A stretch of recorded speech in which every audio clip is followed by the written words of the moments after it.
നിങ്ങളിലധികം പേര് നിസ്കരിക്കുന്നവരാണ് നല്ലവരാണ്. നിങ്ങൾ മാത്രം പടച്ചവനെ നിസ്കരിച്ചാ മതിയോ? അല്ലാഹുവിന്റെ ഖുർആൻ അവിടെന്ന് പറഞ്ഞതെന്തെന്നറിയുവോ? അതാ അവിടെന്ന് ഖുർആൻ പറഞ്ഞത് നീ ഒറ്റയ്ക്ക് നരകത്തിൽ നിന്ന് രക്ഷപ്പെടണമെന്നല്ല. ഖു അൻഫുസകും വഅഹ്ലീകും നാറാ വഖൂദുഹന്നാസു വൽ ഹിജാറാ.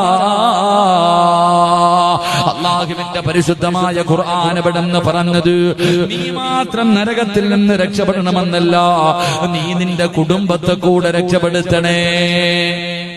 അള്ളാന്റെ ഖുർആൻ അവിടെ നിന്ന് പറഞ്ഞത് നീ നരകത്തിൽ നിന്ന് രക്ഷപ്പെടണമെന്നല്ല പറഞ്ഞത്, നിന്റെ കുടുംബത്തെ കൂടെ രക്ഷപ്പെടുത്തണം. അള്ളാഹു രക്ഷപ്പെടുത്തുമാറാകട്ടെ. അള്ളാഹുവിന്റെ കരുണ കിട്ടാനുള്ള ഒന്നാമത്തെ വഴി പള്ളിയിൽ പോയി 5 നേരം നിസ്കരിച്ചാൽ മതി. നിനക്ക് അള്ളാഹുവിന്റെ കാരുണ്യം ലഭിക്കും. മരിക്കുമ്പോ നിനക്ക് ലാ ഇലാഹ ഇല്ലല്ലാഹ് പറഞ്ഞു മരിക്കാനും കഴിയും. അള്ളാഹു ഭാഗ്യം നൽകി അനുഗ്രഹിക്കുമാറാകട്ടെ.